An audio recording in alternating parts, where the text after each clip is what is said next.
రంగారెడ్డి జిల్లా మంచాల మండలం లోయపల్లి గ్రామం సలీగుట్ట తాండాలో అకాల వర్షానికి విద్యుత్ స్తంభాలు విరిగిపడి విద్యుత్ తీగలు తెగి రోడ్డు మీద పడ్డాయి. ఈ ప్రమాదకర స్థితిపై స్థానిక రైతు మాధవన్ సురేష్ మరియు ఇతర రైతులు విద్యుత్ అధికారులకు ఫిర్యాదు చేసినా ఫలితం లేదని ఆవేదన వ్యక్తం చేస్తున్నారు.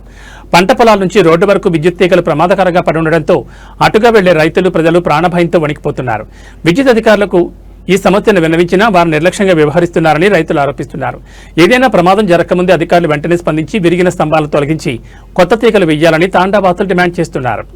గ్రామం వచ్చేసి లోయపల్లి మంచాల మండలం జిల్లా రంగారెడ్డి. మా బావి దగ్గర ఒక 4 నెలల కిందట వైర్లు మొత్తం కిందికి అయ్యావి.